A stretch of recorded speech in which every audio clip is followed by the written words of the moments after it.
Tonight on Sports Night in Auburn, reporter DeAndre Gaines' football highlights from Jordan-Hare this past weekend after we take a look at the equestrian match that took place on the Plains. And later, we've got updates on women's and men's basketball and the top 3 plays of the week. Sports Night in Auburn starts now.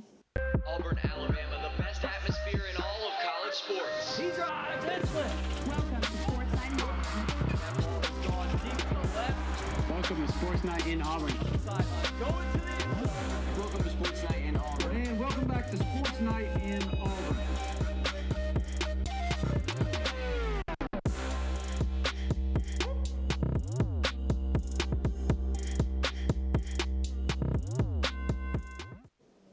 Welcome to Sports Night in Auburn. I'm Valerie Heffernan. And I'm Micah Farmer. Welcome back, y'all. It has been a cold one here in Auburn. The freeze warning is no joke. Yeah, I'm not built for this. I'm from the South. I'm not either. I should have worn my jacket, but you know, it was 80 degrees on Monday, and now I woke up and it was 30. So what do you do in this situation? I don't know, but I don't think I'm going to figure it out anytime soon either. Me either. But this past weekend, Auburn football defeated Mississippi State 27-13 in Hugh Freeze's first SEC win with the Tigers. Sports Night in Auburn reporter DeAndre Gaines is here to recap the important highlights of last week's game. Let's take a look. Saturday afternoon on the Plains as Auburn hosts the Mississippi State Bulldogs. It is Military Appreciation Day here in Auburn, while also Tigers look to get back in the win column today. Even albeit just for the occasion, thanking troops and vets around the world for their service. The Auburn offense gets going early as wide receiver Shane Hooks tells his man to get in the weight room. It was a great opening drive for the Tigers, and that 27-yard touchdown topped it off. Shane Hooks with the awesome sally here. And on the first drive, it seems the Auburn offense has completely changed things up from previous weeks. And now it's the defense's turn to take the field. And they look to do what they've been doing all season long. However, Mississippi State answers back the next drive with a field goal of their own. But that did not hinge the Auburn offense as Peyton Thorne began to take over this game. Here he's throwing a 45-yard bomb to Javaris Johnson, and that makes consecutive drives. Auburn has ended up in the end zone. This Tiger offense is absolutely rolling to start this game. You can see here, Peyton Thorne even jukes me out as Jarquez Hunger actually keeps the ball and rumbles, stumbles, and bumbles for a 32-yard gain. After a great punt from Oscar Chapman, the Bulldog offense had their backs to the wall. As you see here, Eugene Asante came to play. Today he had 10 total tackles, with 8 of those being solo. Jarquez Hunter here doing his best Bugs Bunny impression as he absolutely jumps right over the defender.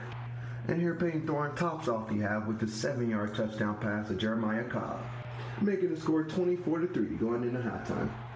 This was by far the best half the Auburn offense has had all season long against an SEC opponent. Coming out of halftime, the Auburn offense did stall out, however, as Alex McPherson nails his 49-yard field goal. However, the Bulldogs aren't giving up quite yet as Micah Wright throws to Xavier Thomas for a 14-yard touchdown. And the Bulldogs thought they had some momentum going. However, the quarterback is now throwing up punts to the defense. Zion Puckett there with the interception. And that is the 10th interception of the season for this Auburn defense. And as the defense closes up the game, here comes the offense. Jarquez Hunter here, rumbling, stumbling, and bumbling for the 50-yard run to put the cherry on top. And that will just about do it for the Tigers as they clinch their first SEC win under Hugh Freeze. Peyton Thorne, 20-for-26 for 230 yards and 3 touchdowns. Jarquez Hunter, 17 carries for 144 yards. And that was a much-needed win for the Tigers. And here's Coach Hugh Freeze on the wide receivers today. Receivers today. I know as a group you were kind of looking for guys step up, VAR and Hooks get on the board. What did you see out of that group today, and how good was it for Thorne to kind of, I guess, diversify the passing a little bit? Yeah, that's the group that, I'm probably the most excited for, to see them have some success. Obviously it's we all get criticized sometimes, and coaches, we sign up for it, and and sometimes when I'm describing our team, I think it's felt like that we were down on that group, and obviously I do think we had work to do, but to see them keep working and then have good things happen to them on a Saturday in an SEC game is it's really gratifying, and excited to celebrate with them for that, and hopefully we just continue to get better. Going off of that, Per usual, it is great to be an Auburn Tiger. My name's DeAndre Gaines. I'll see all you guys at Toomers. War Eagle, everyone.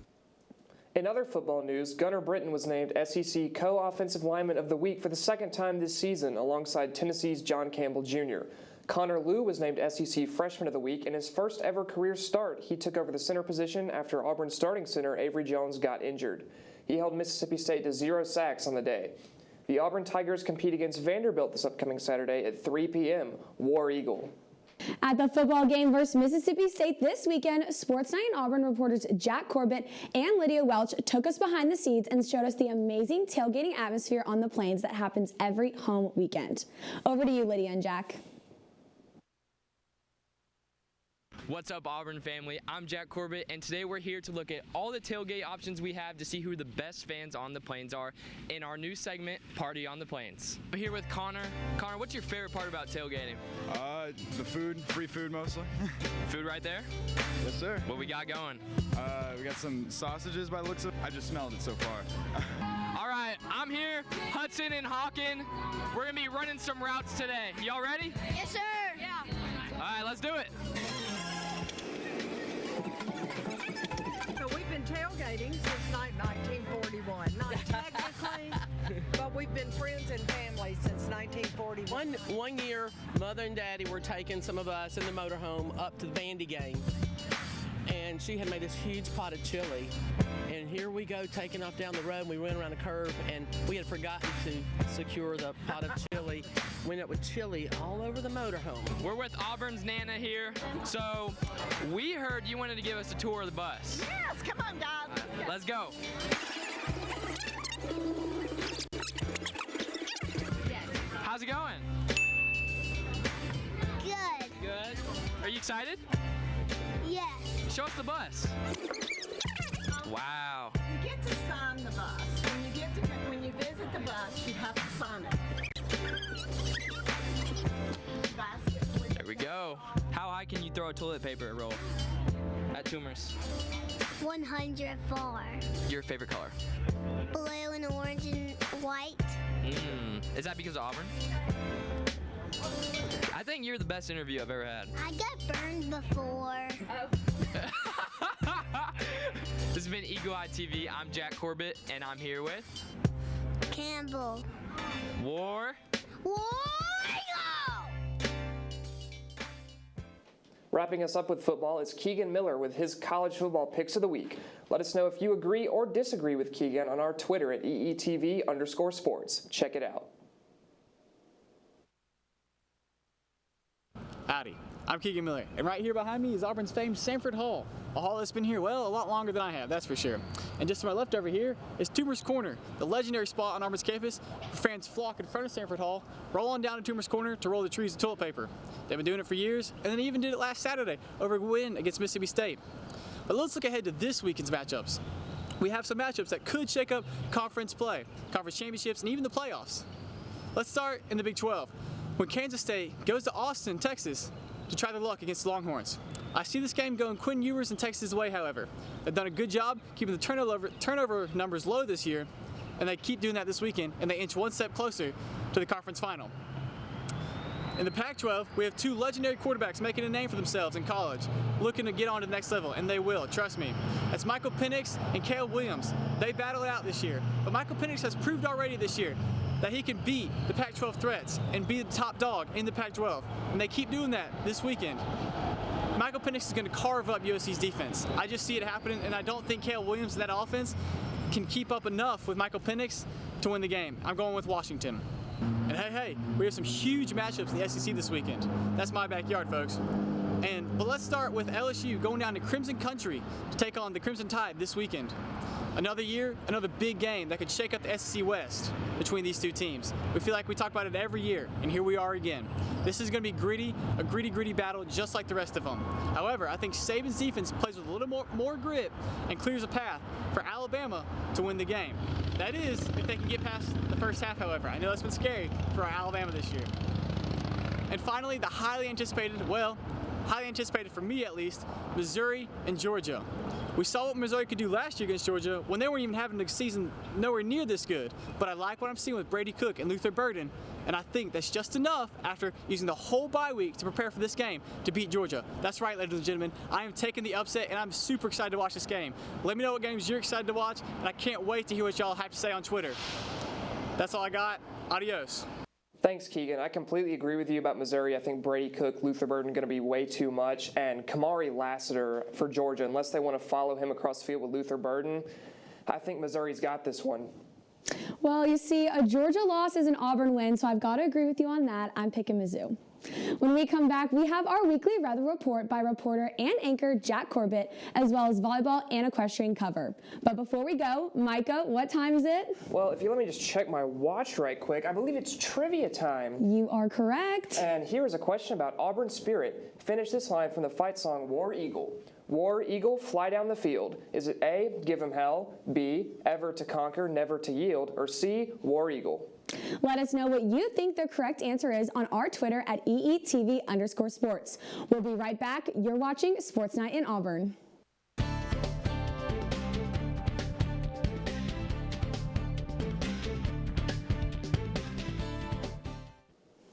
War Eagle, everyone. My name is Jack Corbett, and I'm here to bring you this week's weather report. Although the freeze warning started in August, the temperatures are finally starting to adjust now. As of today, the low tonight is 32. However, moving into the weekend, we will see the temperature pick up in the same way Payne Thorne's passing game did on Saturday. Friday's forecast predicts sunny skies with a high of 66 and a low of 43. As we move into Saturday, there will be some great watch party weather for Auburn's game against Vanderbilt at 3 p.m. as the high is a pristine 72 and the low is 51. Finally, moving into Sunday, the clouds start to peek their heads a little bit, but the weather still stays beautiful as the high is 74 and the low is 57.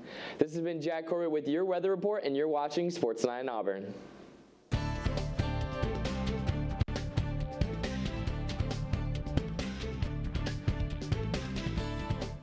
Welcome back to Sports Night in Auburn. I'm Valerie Heffernan. And I'm Micah Farmer. If you said the answer was B, ever to conquer, never to yield, then you were right. In case you guys are wondering, the song goes, War Eagle, fly down the field, ever to conquer, never to yield. That is my Super Bowl, and when the band starts playing that song, you know I am up on those stands, shaking my pom-pom and cheering. Guys, the only thing I have to ask is where in the heck did she get that shaker from? But that was some great singing, Val. Thank you. Thank you. I'm glad you don't judge my singing voice. And I've got lots of tricks up my sleeve over here on this side of the desk. So, moving over to women's soccer, in their final match of the regular season, Auburn played Georgia last Thursday night at the Turner Soccer Complex. The game ended with coaches acknowledging the great effort on both sides as the game ended in a 0-0 shutout draw. Auburn player of the match was senior goalkeeper Maddie Prohaska in the 65th minute of the game when Prohaska became the 6th keeper in program history to make 250 career saves. What an acknowledgement. Later on in that week, women's soccer won against Tennessee 2-1 Sunday night, and they now advance to the second round in the SEC tournament. The goals were scored by first-timers Becky Contreras and Haley Duca. Auburn improved to 8-6-5 on the season, and Tennessee fell to 8-6-4. Orange and Blue Anna's Haddock was named the All-SEC Coast Scholar Athlete of the Year, so a huge congratulations to her. Next up, we have coverage from Friday's equestrian meet. The number 2 ranked Tigers took on the number 7 ranked South Carolina Gamecocks. Reporter Albert Osorio was there to see it all and set the scene. Check it out. As the weatherman said, there will be mostly sunny skies for a beautiful day of an equestrian meet, as the number 2 Riding Tigers took down the number 7 South Carolina Gamecocks 14-4 last Friday. The Equestrian Center was jam-packed of Auburn fans of all ages, cheering our Riding Tigers to victory. Auburn's Western Riders went 9-0-1 in the horsemanship and reining events, while the Jumping Seat Riders went 6-4 in the fences and flat events. Caroline Buchanan in reining, Alexia Tordoff in horsemanship, and Sophie Steckbeck in fences were the most outstanding performers of the meet. The Riding Tigers will be back in action on November 10th to take on the Texas A&M Aggies in the Lone Star State at 1 p.m. The next home meet will take place on February 16th as Dartmouth College will face the Riding Tigers at 3 p.m. This has been Albert Osorio reporting for Eagle Eye TV. And prepare for their next meet, which will be on November 10th against number 4 Texas A&M. Switching gears to women's volleyball, Madison Shear was named SEC Offensive Player of the Week after her having 3 straight 20-kill games against South Carolina, Georgia, and Alabama. The volleyball team was dominant this past week on the road, winning against rival Georgia. Both offenses were extremely competitive at the start of the match. However, later on in the game, the Auburn Tigers found themselves down by 2 sets. But the Tigers don't give up easily, and refusing to surrender under pressure, Madison Shear put down 24 kills in one night. Paige Thibault had major digs, and Bella Bell finalized the game. It was a collective effort made by the team. Auburn beat Bama 3-1 in Tuscaloosa, and another 20-kill performance by Madison Shear was put on. Those serving as well as Bella Bell's 5 kills in the 4th set game gave the Tigers a boost over the Tide. Coming up, women's volleyball will be competing against Texas A&M Sunday, and after that against the Kentucky Wildcats next Wednesday. Shifting news to women's basketball, Sports Night in Auburn reporter and anchor Jack Corbett went to the exhibition game against West Georgia this past Monday. Let's take a look at his highlights from the game. This Monday is your Auburn Tigers' first women's basketball game of the season as they play West Georgia in an exhibition game at home. During the offseason, the Tigers made multiple moves in hopes of improving on their 16-15 record from last season. Auburn landed 2 huge transfers in the portal, including senior forward Taylon Collins from Oklahoma State and grad student guard Jemiah Mingo Young from Alabama. Auburn also added Celia Sumbani, a former JUCO All-American who looks to play a critical role this year for the Tigers. The game tipped off, and it was clear that Auburn was beginning this season with a vengeance. By the end of the first, Auburn already held a double-digit lead over West Georgia behind stellar first-quarter play from the Tigers' leading scorer last year, Honesty Scott Grayson. At halftime, Auburn led by 19, yet it was clear that West Georgia would not go down without a fight. Aaliyah Washington was their leading scorer with 9 points and adding 5 rebounds to try and grit her team back into the game. Auburn's performance was defined by fast break points and turnovers. The Tigers forced 30 turnovers, which led to some of their 22 fast break points out in transition.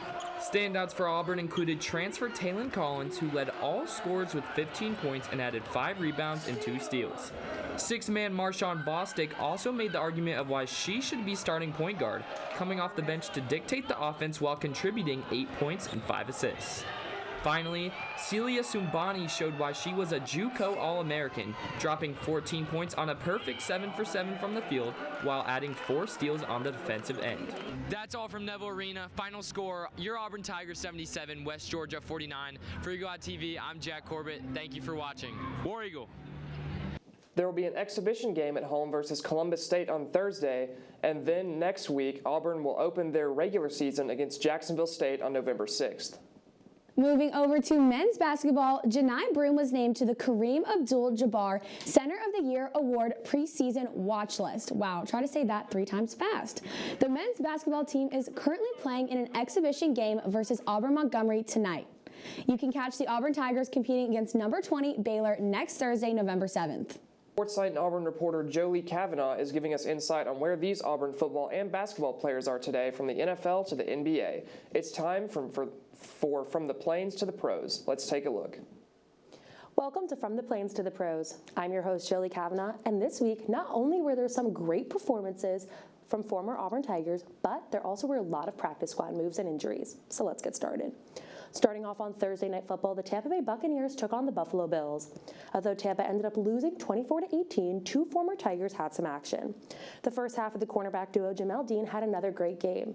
He recorded 8 total tackles and 2 passes defended. One of these passes defended was on a crucial 4th and goal situation for the Bills, which led to Dean forcing a turnover on downs. Josh Allen tried to find Dalton Kincaid in the end zone, but Dean was there to break it up. The other half of the cornerback duo, Carlton Davis III, was going at it with star wide receiver Stephon Diggs all game. He recorded 5 total tackles and 1 pass defended. He broke the pass Allen was trying to send to Diggs, forcing a punt for the Bills. On to Sunday football, rookie Owen Pappoe had an onside kick recovery. Down 10 and with just a minute and 15 seconds left in the game, the Cardinals did an onside kick to try and take the lead. They were successful with their kick as Pappoe recovered it and led Arizona to a field goal. However, Arizona couldn't make the full comeback and the Ravens won 31-24. Moving on to the weekly injury report, 2 new Tigers were added. Tennessee Titans cornerback Roger McCreary did not play on Sunday and was listed as inactive with a hamstring injury. Titans head coach Mike Vrabel said McCreary is working hard to get back and has a chance to play on Thursday night against the Steelers. Also with a hamstring injury over in Jacksonville, safety Daniel Thomas left the game against Pittsburgh early. He's still listed as questionable for Week 9. Then once again, Colts offensive tackle Braden Smith did not play. This was the 3rd game in a row he has missed due to a hip and wrist injury. Rounding out football, I have some practice squad updates for you. Defensive tackle Marlon Davidson was signed to the Tennessee Titans practice squad last Wednesday. This comes after he was released by the 49ers practice squad around 3 weeks ago. Then, over in Carolina, linebacker Eku Leota was elevated from the practice squad on Saturday, just in time to play in his first NFL regular season game on Sunday. However, he was put back on the practice squad on Monday. Finally, tight end John Samuel Shenker is still looking for his home. After he was re-signed to the Raiders practice squad 13 days after they first released him, he was once again released the following Tuesday for the second time. However, on Monday, he did work out with the Buffalo Bills. Okay, now that we are done with the NFL, on to the NBA. 3 former Tigers have had great starts to their seasons. First, on the Utah Jazz, Walker Kessler had his redemption game. After his first 3 performances left a little to be desired, Kessler broke out against the reigning champs, the Denver Nuggets. Kessler recorded his first double-double of the season with 22 points and 13 rebounds in just 29 minutes. He was 10 for 11 shooting and 2 for 3 from the free throw line. His former teammate Jabari Smith Jr. has scored double digits in his past 2 games. Against the Spurs, Smith had 13 points, 9 rebounds, and 1 steal. While against the Warriors, he recorded 14 points, 8 rebounds, 5 assists, and 2 steals. In addition, Houston also picked up Jabari's 3rd-year rookie option on Monday. This means Smith will be with the Rockets through the 2024-2025 season. Next, over in Cleveland, Isaac Okoro has scored double digits in his past 4 games. In his season debut, he recorded 18 points, 6 rebounds, 4 assists, 2 steals, and 1 block. Then he had 10 points, 11 points, and another 11 points in the following 3 games. Lastly, before I leave you, there are 2 former Tigers who are going to be playing in the G League. After being signed by the Cavs, Sharif Coover was waived on the 21st and put back on their G League affiliate, the Cleveland Charge. Then, over in Maine, Wendell Green Jr. will play for the Boston Celtics G League affiliate, the Maine Celtics. That was a lot to go through, but I'll be back next week for more Auburn in the Pros. I'm Joleigh Cavanagh. Good night, and War Eagle. Coming up on Sports Night in Auburn, we have men's golf, women's tennis, and swim and dive news. We also will have you covered on cross country, track and field, and softball. But first, it's trivia time. The winner of the Iron Bowl gets a trophy. What is it called? The Omicron Delta Kappa James E. Foy Sportsmanship Trophy, the Iron Bowl, the Sugar Bowl, or the Bowl Award. If you think you know the answer, let us know on our Twitter at EETV_sports. We'll be back after the break. You're watching Sports Night in Auburn.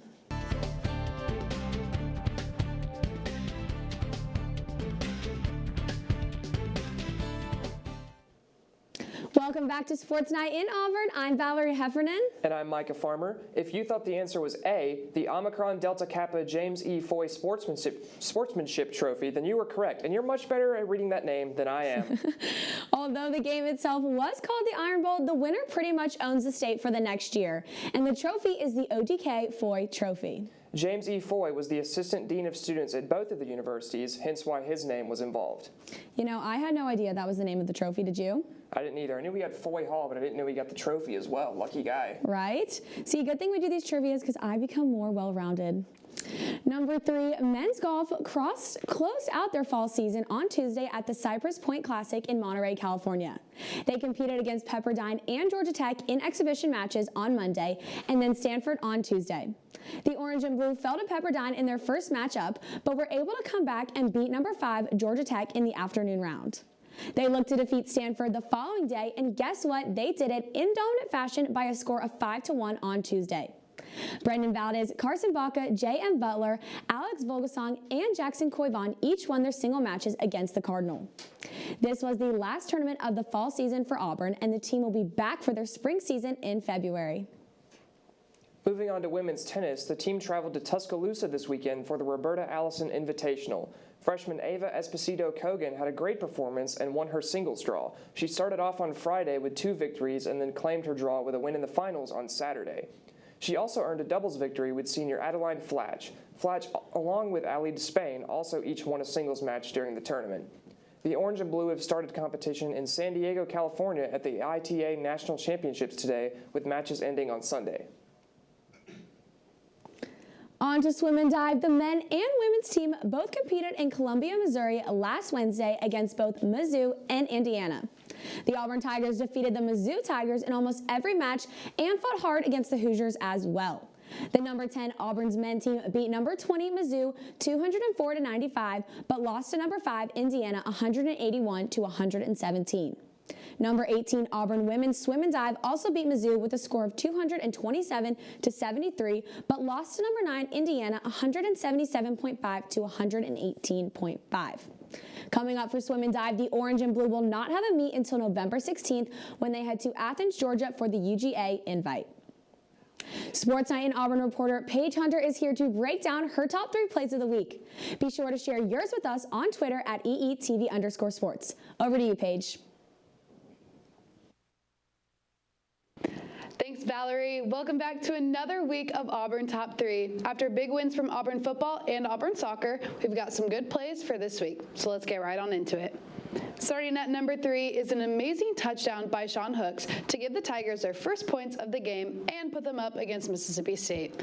Hooks gets a deep pass from quarterback Peyton Thorne and is able to advance to the end zone, even with a defender on his feet. What a play from Hooks, and what a start to the game for the Tigers. At number 2, we've got a women's soccer game winner from Haley Duca. Tied 1-1 with Tennessee in the first round of the SEC tournament, Duca nails in a shot from outside the goalie box that finds the top left of the net. This amazing goal puts the Tigers up 2-1 and advances them to the second round of the tournament. Way to go, ladies. And at number 1, we go back to football for the Jarquez Hunter hurdle. Hunter gets a handoff from Thorne and cannot be stopped by the Mississippi State defense as he hurdles his defender with ease. This gets Auburn into the red zone and a touchdown on their next play. This sends them into the half up 24-3. And that's all for this week. The fall season is coming to a close, meaning we'll start to see some new teams in the top 3 very soon. I'll see you back here next week for more of Auburn's biggest plays and best moments. Back to you guys. Sprinting on over to cross country, the men's and women's teams competed at the SEC Championships in South Carolina on Friday. The men's team landed in 5th place, with the women's team landing in 11th. The women's team was led by sophomore Jakai, who crossed in 25th place. On the men's side, this is the highest place Auburn has earned at the championship since 2014. Junior Ryan Canane helped lead the team to that finish and secured a 9th place finish individually, which is the best for a Tiger at the SEC Championships in 9 years. This led him to be named the All-SEC men's second team. Freshman Max Harden also helped lead Auburn. In his second championship debut, he was the 3rd freshman to finish the course, with a 29th place finish. This is the best SEC performance at the conference meet by a rookie since 2018. He was named to the All-SEC men's freshman team. The Tigers will have a bit of a break to rest up before traveling to Gainesville for the NCAA South Regionals on November 10th. Next, we have a piece of softball news for you. Softball head coach Mickey Dean was just inducted into the Radford University Hall of Fame in Virginia. Dean was the coach for the Highlanders from 2007 until 2012 and helped lead the program to its first 3 NCAA tournament wins, 4 Big South season championships, and 2 conference tournament titles. He will be entering his 7th season on the Plains and coached Auburn to an incredibly successful fall season.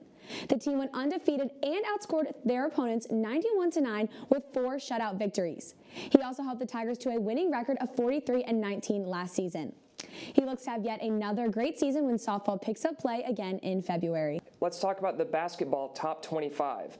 The Auburn Tigers were left out of the top 25 despite a good season last year and only getting better over the offseason. And it's frustrating, honestly, to see Alabama in at number 24 when the teams are fairly similarly matched. What do you think about that, Val? You know, I definitely agree with you, but I think as the season picks up and the Tigers get their play on, they'll definitely make it in the top 25. For sure. Now, before we wrap up tonight's show, we have the schedule for all Auburn sports coming up. Men's tennis will be competing in the ITA National Fall Championships in San Diego, California on Friday, November 3rd. This will be their final tournament of the fall schedule. Baseball will have their second fall exhibition game versus Louisiana Tech on Saturday, November 4th. The next gymnastics meet will be on December 17th in Neville Arena.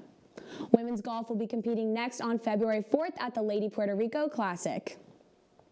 That is all we've got for you tonight. Be sure to follow our Instagram at EagleEyeTV_sports and our Twitter at EETV_sports. I'm Valerie Heffernan. And I'm Micah Farmer. Thank you so much for tuning in. Good night. And War Eagle. Hey. That's right.